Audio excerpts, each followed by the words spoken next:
আপনারা আমার আমলে আল্লাহ রাসূল সাল্লাল্লাহু আলাইহি ওয়াসাল্লামের সাথে একটা হজ করার সওয়াব দিলেন। বলেন সুবহানাল্লাহ। লক্ষ লক্ষ টাকা দিয়ে কি হজ করা সম্ভব? বলেন সম্ভব না আমাদের মতো। 1 লক্ষ টাকা দিয়ে যদি উমরা করতে পারি, হাজ্জাতুল উমরাতুন ফি রমাদান, যে রমজান মাসে কি উমরা করলো, তাআদিলু হাজ্জাতান মা'i, সেজন্য আমার সাথে একটা হজ করলো। বলেন সুবহানাল্লাহ। সবাই একটু জোরে বলো সুবহানাল্লাহ। সুবহানাল্লাহ। কারণ যে ব্যক্তি রমজান মাসে একটি উমরা করলো, সেজন্য আমার সাথে একটি হজ করলো। সুবহানাল্লাহ। আমাদের মতো অনেকের সম্ভব নাই। বলেন বহু মাসিক আছে একটা উমরা করতে 1,20,000 30,000 টাকা লাগে। এখন আরো কমে গেছে মনে হয়। ধর্মমন্ত্রী একজন মুসলমান, এই একজন আলেম, তিনি এখন বিভিন্ন আকারে ইসলামের যে হুকুমত করা যায়, খেদমত করা যায়, তিনি অনেক চেষ্টা চালাচ্ছেন। কিন্তু 11 মাস পরে রমজান পাইলাম, যদি আজ থেকে আমি আপনি নিয়াত করতে পারি, আপনারা আমার আমলে আল্লাহ রাসূল সাল্লাল্লাহু আলাইহি ওয়াসাল্লামের সাথে একটা হজ করার সওয়াব দিলেন। বলেন সুবহানাল্লাহ। লক্ষ লক্ষ টাকা দিয়ে কি হজ করা সম্ভব? বলেন সম্ভব না আমাদের মতো। 1 লক্ষ টাকা দিয়ে যদি উমরা করতে পারি, হাজ্জাতুল উমরাতুন ফি রমাদান, যে রমজান মাসে কি উমরা করলো, তাআদিলু হাজ্জাতান মা'i, সেজন্য আমার সাথে একটা হজ করলো। বলেন সুবহানাল্লাহ।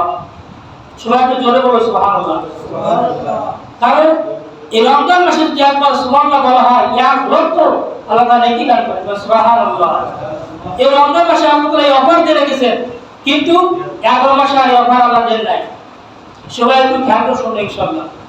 তাহলে আল্লাহ রাসূলকে আমরা দেখে নাই, আল্লাহ রাসূল সাল্লাল্লাহু আলাইহি ওয়াসাল্লামকে আমরা কি করে নাই, তাকে দেখে নাই, তার সাথে কথা বলতে পারি নাই, তার সাক্ষাতে যেতে পারি নাই।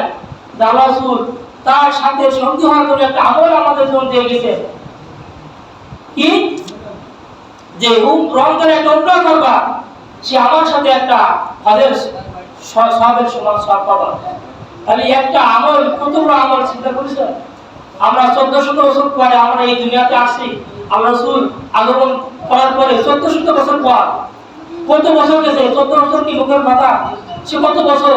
আল্লাহ রাসূল বলে গেছেন, আমার উম্মত আসবে পৃথিবীতে, তারা আমার সাথে মহব্বত করতে পারবে, আমার সঙ্গী হতে পারবে, কেন? তারা আমল করার দ্বারা। বলে সুবহানাল্লাহি ওয়া বিহামদিহি। এবার থেকে রমজান মাসে যদি একবার সুবহানাল্লাহ বলা হয়, একটা তাসবিহ পাঠ করা হয়, তার বচন হলো আল্লাহ রাসূল বলেন তার আমলে 1 লক্ষ তাসবিহ পাঠ করার সওয়াব দান করবে। সুবহানাল্লাহ।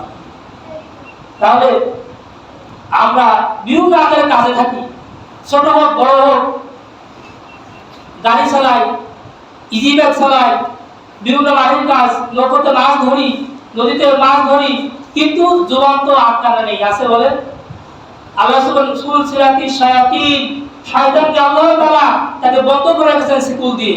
কিন্তু রমজান মাসে তোমার জবানকে কে আটকায় রাখলো? বলে শয়তান আছে, কিন্তু আমার জবানকে কে বন্ধ করে রাখলো?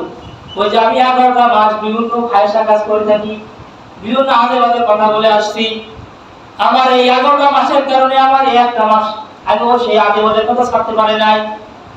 তাহলে শয়তান আক্রমণ করে আমি কি করতে পারি নাই? আমার জবানকে ভালো আমল করতে পারি না। এজন্য আল্লাহ রাসূল বলেন, রাসূলুল্লাহ সাল্লাল্লাহু আলাইহি ওয়াসাল্লাম খায়রুম মিন মিয়াতি আলফি তাসবিহাতিন ফি গায়রি রমাদান।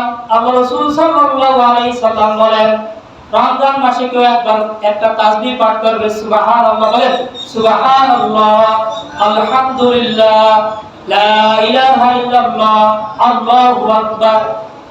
এই তাসবিহগুলো যে পাঠ করবে, আল্লাহ তাআলা তার আমলে 1 লক্ষ নেকি দান করবেন। সুবহানাল্লাহি ওয়া বিহামদিহি। কি সবাই আসতে বলবেন এবার?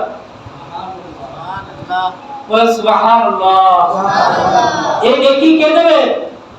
আল্লাহ দেবে। এই কোন মাসে? রমজান মাসে। এই অফার এই প্যাকেজ দিয়েছেন মাত্র একমাত্র রমজান মাসে। আর 11 মাস আছে, কিন্তু এখানে আল্লাহ তাআলা দেন নাই। একবার করে 10 বার দিয়েছেন, একবারে 10 বার। রমজান মাসে কতবার? 1 লক্ষ বার। তাহলে কি জিকির করবো না? বলে জিকির করতে